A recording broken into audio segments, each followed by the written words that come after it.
This is part 3, the sleeves. Today's tutorial video is a 5-part series. We're working on the Bernat Easygoing Knit Pullover. This is a needle knit pattern by yarnspirations.com. This is part 3 of our 5-part series. Welcome to Good Knit Kisses. We're all about helping you stitch your love and love your stitches. Are you ready to make your first sleeve? All right, so in part 3 here, we're making the sleeves. You can see I've got mine. It's already a flat panel like this. And I'm going to walk you through making yours and all these strategic increases. You can see that I have a bunch of stitch markers kind of lined up here like that. You see they're metal, so it might be a little harder to see. But I've got them cleverly spaced out according to your size. And they're marking out particular row numbers, but they don't necessarily follow your 1, 2, 3, 4 row pattern repeat, because on some sizes you have to repeat on every 4th row or every 6th row, and it's easier to mark them out with a stitch marker. So I'm going to point out how to do that in this video. That's very strategic. So I want you to grab several of these stitch markers, and once you make the first one, once you make the first sleeve, you're only actually going to need 2 stitch markers up at the top here, and you leave these in place, but you'll be able to remove these down here and make your second sleeve when you're making this pattern. All right, so you can grab your instructions. I'm going to go over them in a moment, but we're going to be meeting up in the tutorial in this video at this point here. Now, specifically, I'm going to point this out first before we look at the actual pattern. You can see I've already casted on the number of stitches I need for my size. I've marked the right side row, and I've marked the very first row of our 4-row repeat, and this comes in handy here in a moment, and you'll see why. But I've marked that first one, and I've worked that first 4-row repeat, and I'm ready to move on with the increasing part of my pattern. So now let's look at the pattern in written form so you can understand where I am and how you can move on from here. All right, I've got my pattern. We're on the 3rd column toward the end of it. And we're going to look at the cast on for the sleeves in the beginning part. So it's just a different number than you've done before, but you're going to be working the same 2 inches, 5 centimeters in twisted ribbing it was given for the back, ending on a 2nd row. Your cast on for the small, medium, and large is 33. And then your XL is 35. The 2XL, 3XL is 37, and 39 stitches for the 4 or 5XL. All right, and then you jump down to here where it says proceed in texture pattern as given for back 4 rows. That's where you're working those rows 1 through 4. Okay, so you're going to not really look at or talk about things in rows 1 through 4 as the texture pattern down here, because it starts talking about 6th rows and 4th rows, and you're like, where does this 6th row come in? Well, it doesn't. It's not part of the pattern repeat, but it's part of counting every time you've worked that amount of rows, and then you're going to be increasing on it. Okay, so this part here says increase 1 stitch each end of the next and following 6th, okay, for the first 3 sizes, small, medium, and large, or the 4th, which is the top 3 sizes, rows, until there are this many of stitches. Okay, so this number of stitches is what you're increasing to, and just so you know, there is not a typo here. It does say a lower number on the medium and large than it does on the small. That's because those 2 sizes actually right after this will get more stitches, and so we'll address that after the fact. So let's go ahead and look at my sample over here, and I'll kind of talk you through this. All right, on my samples, I want to make it clear, so I took the pink stitch marker off this one that's already started and put it on my final sample so you can see where I've placed it. I've got the stitch marker on the very first row of our 4-row repeat that we don't have any increases on. So I'm just marking just one of those stitches along there. And that's this one right here that I've got a metal one on my sample. Okay, so once we made those 4, you're going to begin this next row, which is a row 1 in your repeat. You're going to begin with an increase. You're going to work that knit row, and then at the end, we're going to do the same increase. Okay, so after we work a few stitches, we're going to put in another stitch marker on one of the stitches. Okay, and that's what this one represents here. Okay, so let's just do this for now. All sizes, this is what you do. go ahead and pause your video and get to this point if you haven't done it yet. But if you're ready, we're going to start with the increase. And I'm going to show you knit front and back. Okay, so we're just going to go into it just like we're going to knit, yarn over, and pull that stitch through. And instead of letting this fall off, we're going to rotate our needle to the back of this stitch, and then you're going to knit in the back loop. Okay, and now you can let this stitch fall off, and you've made an increase. And now you're going to go ahead and knit. Just go ahead and work like 4 or 5 stitches, and then we'll mark one of these. Okay, now I've got a few in. I'm going to grab a stitch marker and open that up. They need to be locking, of course. And we're going to come right up in here and mark one of these stitches. Just grab one leg of the stitch and close that up so it doesn't fall off, and continue working this row. So go ahead and go all the way across until you have 1 stitch left. Pause your video and I'll meet you at that point. Okay, we're coming to the end of this increase row, and leave 1 stitch. Go ahead and knit in the front and then knit into the back of that same stitch. And you've got your increase. Let's go ahead and finish up this row by taking off the beginning stitch marker that we used. That was marking the beginning of the 4-row repeat, because we no longer need to do that. And all the other stitch markers now are going to represent what row number we're on for increasing. So this first one is just representing the very first increase, and we're going to call this a row 1. Just for increase purposes, so no longer talking about the 4-row repeat, because some of you will be working on every 4th row or every 6th row, and those will be on your wrong side rows. So this represents a 1. So now we're going to go ahead and work a row 2 in this sequence. All right, let's do this now. We're going to turn it over and work the stitch pattern for a textured row. That's that number 2 row where you have that knit 1 and then knit 1 below. But now that we've had our increase, you don't do that, because if you turn it over here, you've got an extra stitch. So go ahead and put your yarn forward, and you're going to start your repeat by making it a purl 1, and then your knit 1 below, and you continue in pattern until the end. Now you've got this nice little knit stitch, 2 stitches from the end. You're going to want to do that when you get all the way to the end of this row. So go ahead and make the very last one a purl 1 below, or I mean purl 1, because your knit 1 below is going to be right before that here. So go ahead and finish out that row, pause your video, and I'll meet you back on the right side. See you soon. All right, so I'm coming to the end here. I'm going to purl 1 and then knit 1 to finish out that row. Turn it over, and now we're ready to talk about doing a increase on a 4th row or a 6th row. This is where we have our strategic stitch markers.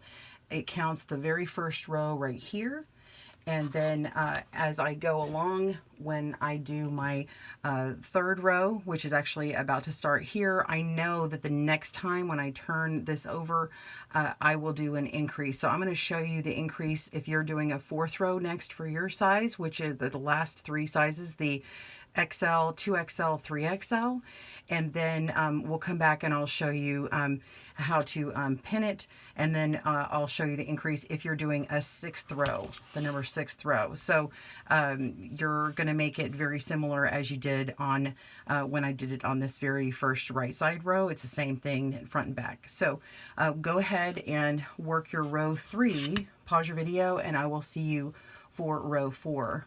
All right, see you soon. Okay, if your increase row is a 4th row, you're the upper 3 sizes, it'll look like this. You'll see the stitch pattern with rows of these purl bumps looking here, and then on the back here, it'll only look like you only have 1 row of purl bumps, and you're going to purl the first stitch here, just as normal, but don't let it drop off of your needle. So we purl the first stitch, and then we're going to reach in the very back of this stitch and do a purl through the back loop. And it's a little awkward, but we're going to go all the way back here, okay, as you've done before when we did purl in the back loop, and let it go on through, and you got your new stitch, and then let the old one drop off. Okay, and that's how we make our purl increase. And continue with purling across this row until you have one stitch left, and do the same exact thing. Purl one through the back. You're like purl increasing in the front and the back of the loop. So purl front back of the loop is what we call that. So go ahead and continue on your row, and that's only for the larger sizes. So if you are the smaller sizes, size small, medium, and large, just purl this row as normal, and meet me back up on the other side. See you soon. Okay, we're on the right side again. This is traditionally a knit row, and you will begin working this one. If you are one who just did the increases for the 4th rows, which are the 3 upper sizes, then after you work a few stitches in, this is where I want you to go ahead and put in a stitch marker to mark that this is a row 1. Now, if you are confident, because you should be, because you've been working these 4 rows this whole time, you kind of know what is a row 1 or whatever on here, then you may not want to mark this.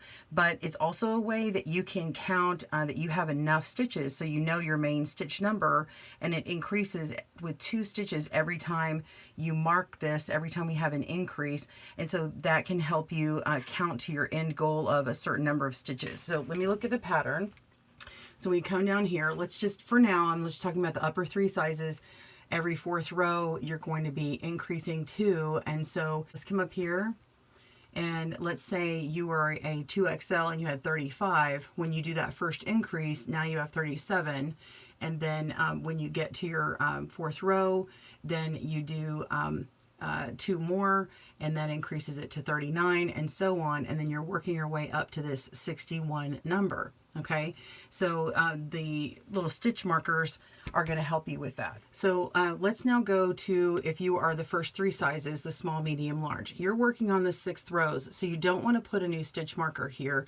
But what you do want to do is go ahead and work that row number 5, and then now I'm going to show you how to do the increase on the 6th row, and then we'll show you marking yours, and we'll continue with the instructions after that.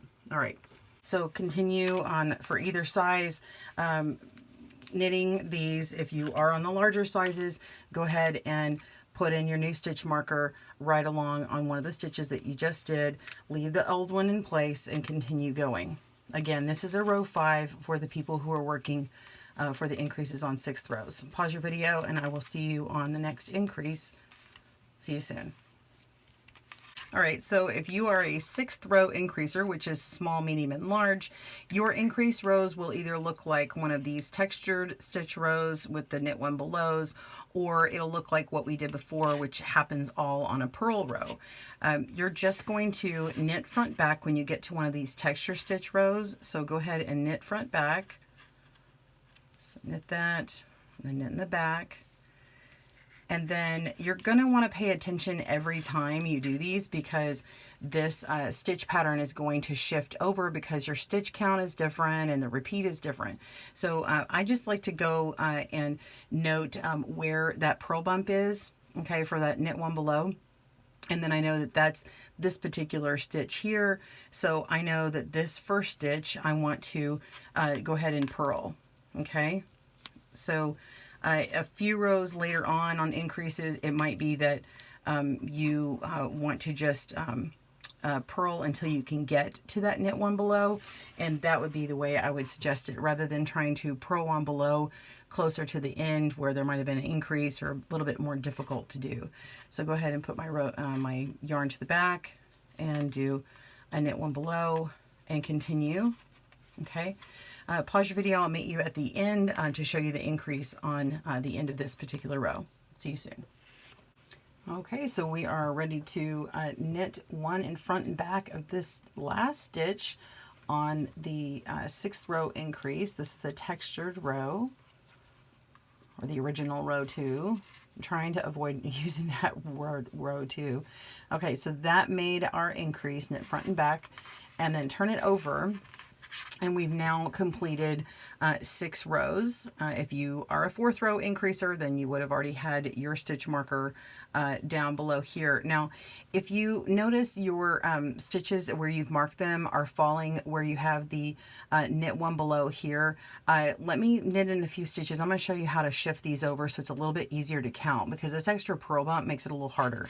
So if everyone will, no matter what size you are for this pattern, if you'll go ahead and knit in several stitches, I'm going to do, 5 or 6, just knitting across. Okay.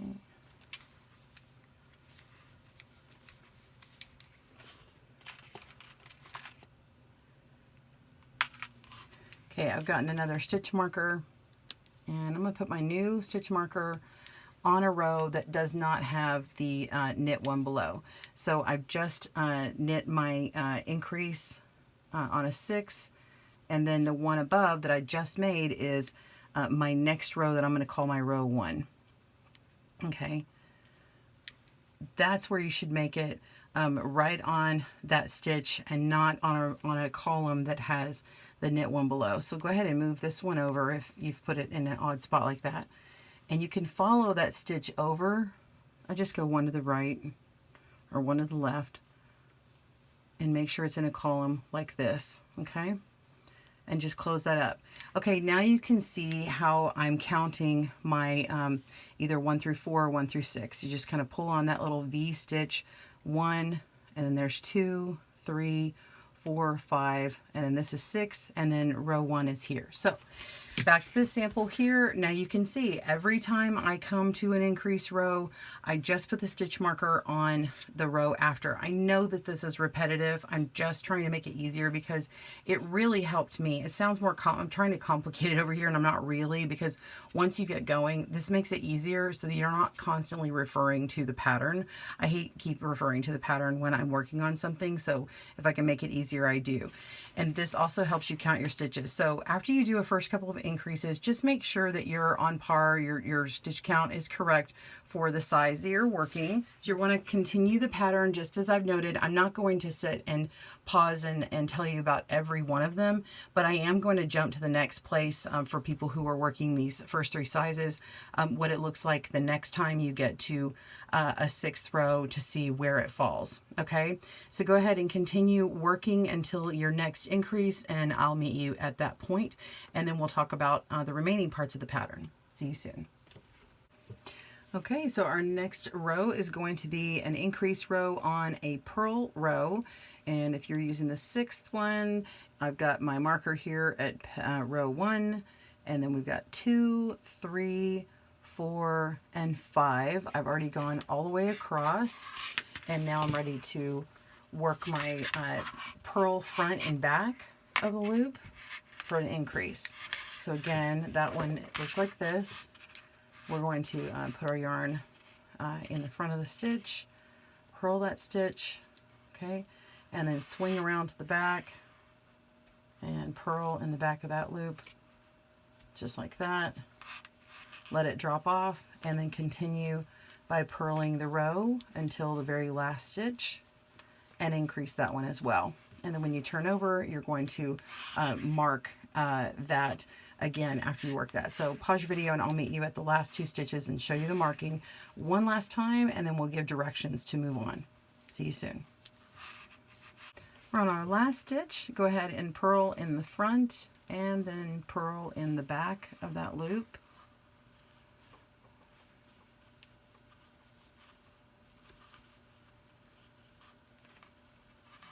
Okay, and turn it over, and now let's do the instructions for the remainder. So now you know how to set up and make all of your rows.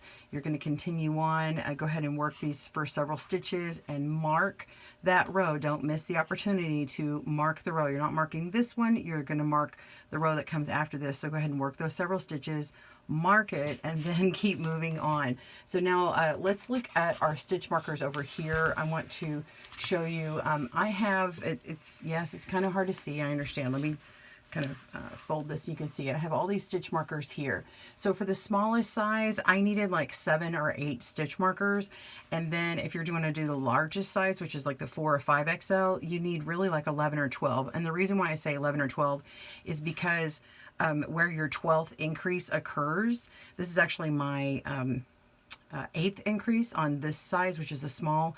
You don't actually need it because once you get that point, you're not needing to count these anymore. So I went ahead and marked it here for anyone who's like carefully counting my video.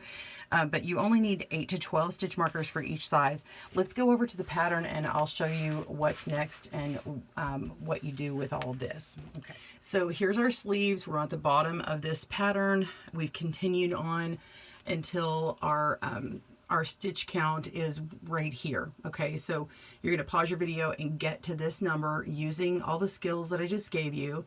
And then notice though, again, that the 45 is the number for the medium and large, and we need to get that number up. So we go to the top of this last column here, and it just says for sizes medium and large only. After you get to that point of those numbers, you're going to increase 1 stitch at the end of the following 4th rows until they get to these final stitch counts. Okay, taking increased stitches into pattern. That just means continuing on the pattern. So let's go over the final numbers that you need before we move on to the all sizes continuation of the sleeves to finish them out.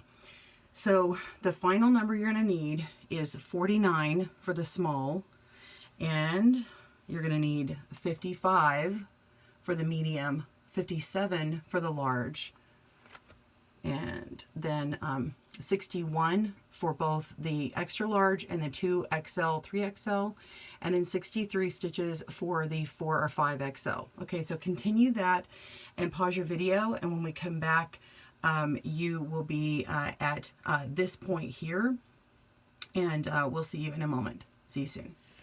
Okay, so you've worked across until your increases have slowly gotten to this point, and then we're going to be working straight. So this is kind of a cheat here because I've already completed it to this point, but this is where our increases stopped. I've made sure I have all of my stitches on my needle that I'm supposed to, all the stitch counts for all sizes. And then here you're just going to continue on straight. Okay, you're not increasing, you're just continuing in pattern. And then if you see here, I have stitch markers marking, it's about 1 inch at the top here. This is actually the last 4 rows. So this is where the pattern is written incorrectly.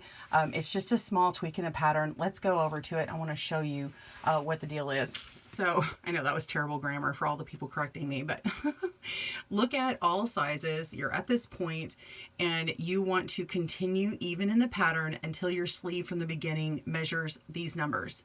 If you look at them carefully, they're written in reverse order. Okay, you need to have them in the reverse order. So look at 16 for small, and then 16 for medium, 17 for large, 17 for extra large, 18 for the 2 and 3X, and 18 for the 4 and 5X. And then it's also in reverse for the centimeters here. And you're going to end on a wrong side row. Okay, then you're going to place markers at the end of the last row. How we've done it before, after you've completed the whole row, you're just going to be grabbing on to the end of the stitch, the very last stitch. You're going to just grab onto that one. It's just for marking, and I'll show you on my sample here in a moment. And then you're going to work 4 rows even in the pattern and then cast off. So I don't think I actually need to really show you this, but let's go over to the diagram so you can really see what's happening. Okay, now the diagram is correct in the numbers, but you need to make sure that you're adding correctly. Okay, so on the left side here, you can see this is the total length your sleeve will end up being once you cast off or bind off. Okay, over here on the right, you're seeing a breakdown. You've got the 2 inches for your cuff, and then the inches to knit for the textured pattern, and then you add 1 more inch. So the numbers that it just gave you down here is, it said 16 for the small that we went over. That's the 14 here plus the 2 for the cuff. So all of these numbers you need to add 2, and then you're going to knit them to that point, add 2 inches to this number, knit to that number, and then that's where you're going to place your stitch marker into the stitches and work 4 more rows of the 4-row pattern repeat. Just continue the pattern, adding 4 more rows, whichever row number it starts on, okay? And then let's go back over here. So you work to that point, place the stitch markers on, and then you're going to work 4 rows and then cast off, okay? So you're ending on a wrong side row, and I've got these right here to show you, so you can see how I just put it on that very last stitch, and then I have a row 1, 2, 3, and 4, and then I did my bind off, okay? So I want to show you how to make sure that you've got your tails woven in, because you can see I've already done that on this sample, and you may want to go ahead and just doctor up all of your tails right now after you work the sleeves. That way when you start on part 4, you will be prepared and have less to do when you're finishing, okay? So let's do that right now. Okay, this is how you want to weave in tails for a ribbing. This is on the wrong side, the reverse. I'm going to go ahead and take my large-eyed tapestry needle, and we're going to go into this stitch. We're going to go over to this column here, okay? So I'm just going to go in the back of this V-stitch here, just to kind of get it in place all the way over, pull my tail through. And if you're more comfortable, you can get it all the way over to this column too. I'll just show you. And then that way you've got all this extra tail removed, so when you're sewing up, there won't be anything extra next to it. Okay, pull it out so that you've got a little bit of extra room, and it's not going to mess up your how stretchy this is. Okay, so just pull it a little bit and hold it, and now we're going to do this technique. You're just going to go up into this loop here, and then go around with your needle and up into this stitch here above, and then go around and into the stitch above, and go around into the stitch above. So you're just entering from the back of this V-stitch and up through the middle, and then up to the next one, go to the back and up through the middle. So you continue all the way up to the top. Okay, and this retains the stretchiness of your ribbing.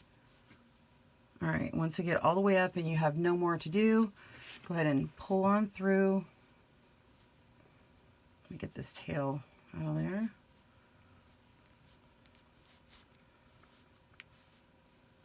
I'm going to pull this tail all the way out, and then pull downward, and then pull side to side, and you can see that it's still nice and stretchy, okay? And then you can go ahead and weave in the rest of it into this part of the pattern here, because it doesn't need to retain the stretchiness there. You can just follow the pattern. And so this is how you're going to be weaving in the tails up top here, where you may have added in extra yarn. You're just going to be following the pattern, okay? So I see that there is this loop around here. I'm going to follow this up. Okay, I'm following this line here, going up through this, what I call a smile. Okay, this is the bottom of this stitch. Go through, oops, make sure and get my yarn on my needle. Yarn on the needle, pull it on through. Okay, and now I want to follow this umbrella right here. Okay, or little frown. We're going to follow it around and then down again, or you can go up to the next part, and it's easier if you go all the way up. So I'm going to go back up through one of these little smiles again, and then we're going to go around this umbrella here, and then we're going to go down again. So we're going to go up, and then let's go down through this little smile here. We're going around, following this umbrella, go down, and then go down to that row before, down here. And we're going to be going in a serpentine or ribbon candy look around here like that, and go up, and then kind of go back where we were, and we're going to just go in and out of those stitches. Okay, and this is a duplicate stitch method of weaving in your tails. Okay, and then when you're ready, you can cut them off. I like to go and split the yarn. Let me do a few more, and I'll show you splitting the yarn. Okay, Then you can take your extra part of the tail, and because this is roving, you can even split this to make it easier to hide the tail since it is so bulky.